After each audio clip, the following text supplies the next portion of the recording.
It's time for the Douglas Coleman Show. Mr. Smooth and Savvy is joined by guests from all walks of life, from the entertainment industry to authors to political and social commentators, the famous and not so famous, the controversial and the light and fluffy. We have it all. Now, here's Douglas Coleman.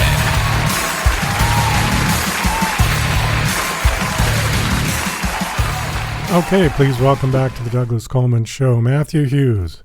Hi, Matt. How are you? Welcome back. I'm glad to be here. I'm just fine, thank you.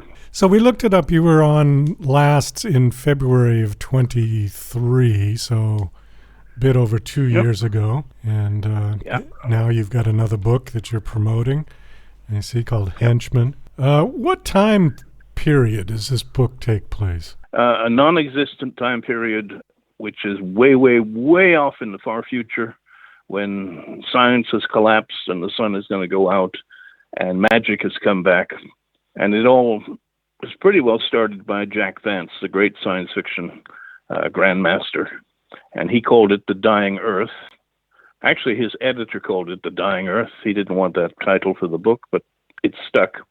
And a number of people have written that kind of thing over the years. You know, H.P. Lovecraft did it, and Wells did it as well, H.G. Wells. It's time that will never actually exist. So it is really fantasy. But it's set on old Earth, you know, maybe hundreds of thousands of years from now, maybe a million. It's never really said. It's just an environment of the mind, you might say. And it's an opportunity to write certain kinds of stories with certain kind of tropes about wizards and the decline and decadence of humanity and all that kind of stuff. It's great field for irony. Well, the reason that I said that was because I'm looking at the book cover, and the wagons seem to be reminiscent of the Old West, but the guys walking behind the wagons look like medieval mercenaries or Vikings or something, you know. Yeah. I think of it as the way I've done it, and I've been extrapolating from Vance's imagination for years now. I think of it as Renaissance Italy without the single religion, but plenty of magic. So you've got wizards and walled cities. That's what it is. So those guys, they're dressed like condottieri of the Italian Renaissance, and they are hired guards on the caravan.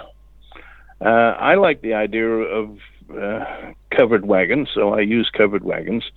And the cover image is a production of an AI image generator, because I can't really afford to hire artists to do $1,000 job.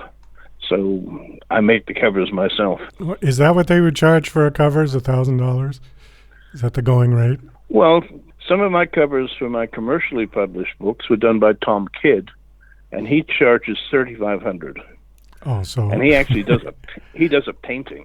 You know, in fact, the ones he did for my Hengist Hapthorne trilogy, it was one long triptych of a painting. It won the World Fantasy Award, which was kind of nice. Tom Kidd is a wonderful artist. But yeah. AI, I mean, how would you do that? Just with a program? You just pay for the program? I go to the Bing. It's the first one I discovered, and it's the one I've used a number of times.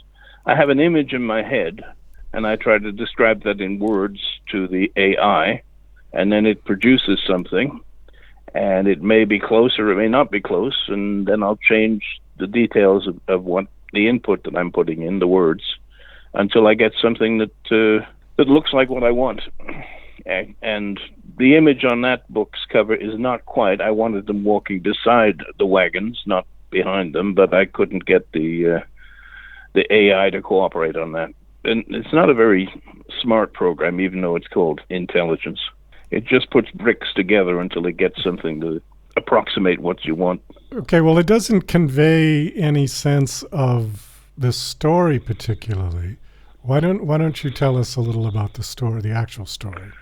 Okay, all right. Well, it goes back to a series of stories that I had in the magazine of fantasy and science fiction involving a fellow called Baldemar, who, over the series, begins as a street kid who becomes an assistant to the collector for a moneylender, a loan shark, and segues into a job with a rather vain, ambitious young wizard who's a real pain in the butt, and then goes through his career really falling into situations that involve magic because there's a kind of magical entity that has a plan, and he sees Baldemar as the way to achieve it.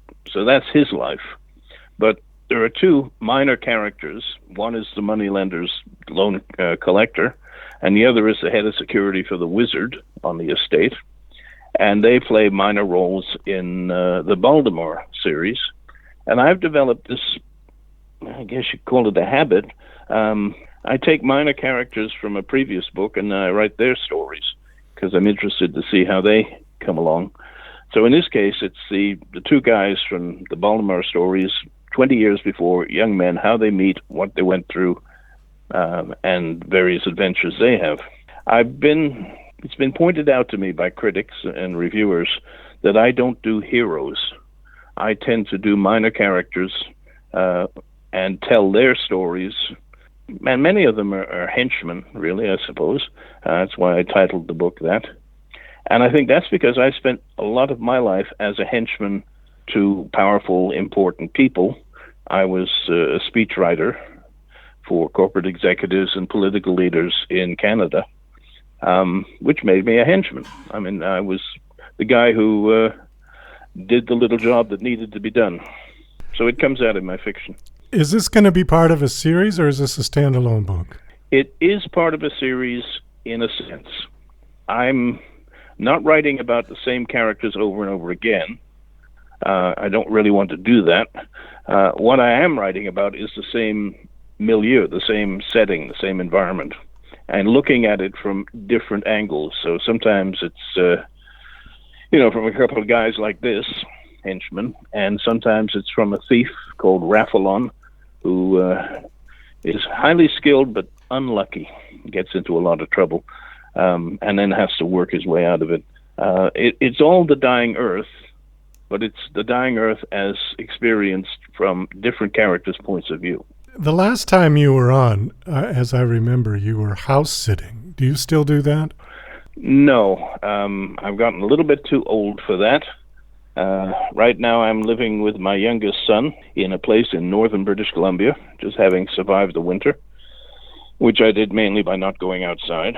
And I'm looking, I think I've got it arranged. I'm going to move down to an island in the Caribbean for a few months. And then I do actually have a house-sitting gig in Ireland starting in October.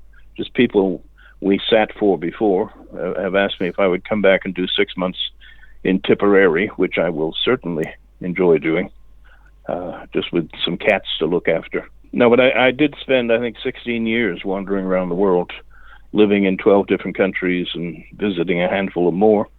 I had quite an interesting and sometimes quite a wonderful time doing it. I would not have missed that for the world, because it did actually give me the world. So there you go. Well, and then you're not tied down to one particular place, although some people like that. I guess it just sort of depends. I'm not, I have never been. I've recently been putting together a memoir that I've actually spent 7 years writing off and on. And I had a list in there of all the places I've called home since I was born. And it's a very, very long list. We moved around a lot when I was a kid, and sometimes with no warning at all. I mean, I went to school one morning in grade 9, and by 10 o'clock that morning, I was in the car heading 2,500 miles from Ontario to Vancouver, because my dad had gotten into trouble with some loan sharks, and we were doing a transcontinental flit. I come from an unusual family. I sometimes describe myself as the white sheep of my family, because I'm the one who ended up as an assistant to the federal minister of justice, which was unusual. Yeah. Was your father a gambler? Is that how he got in trouble? No, he was a laborer and a used car salesman, but he kept starting up shoestring businesses that didn't work. And in this case, he and a guy who was living with his sister, who was sort of my uncle, was a carpenter. They were renovating restaurants, but they didn't have money for supplies, and they went to loan sharks to get the money, and then they didn't get paid for a job, and suddenly they owed people money they couldn't pay, and those people were not going to come with a bailiff's warrant to collect. They were going to come with a sledgehammer. So both of them piled into cars, and we drove with U-Haul trailers to the West Coast. I suppose then it would have been more difficult to find you. It seems like now, if you're on the grid. Well, this was 1963. And yeah, they would have been difficult to find us because they never did. Like, you could actually disappear in those days. It's pretty hard to do that now. Oh, it is now, yeah. Yes, very much more difficult.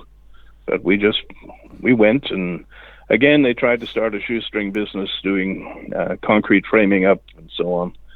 But it didn't work. So then it was a succession of minor jobs and sometimes welfare, and that sort of catch-can life that we lived. Well, it sounds interesting to say the least. The book Henchman... Oh, it was very, very interesting, yeah. Has it been released?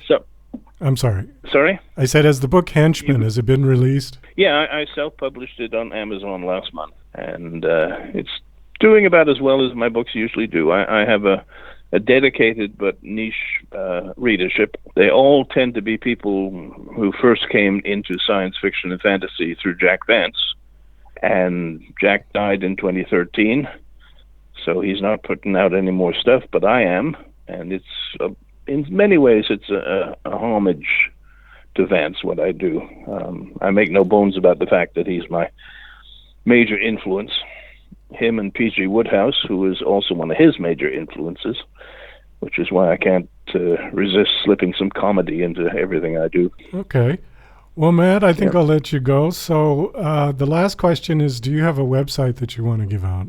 My website ran into some sort of server problem, and I was told it was going to cost me, a good 4 figures to get it back up again. And I was only getting a few visits a day at the most. So, no, if you want me, go to Matt Hughes (writer) on Wikipedia, and everything I've got is there. All right. Very good. Yeah. Well, nice talking to you again, and best of luck with the new book. Hope it does well. Yeah, me too. Thank you.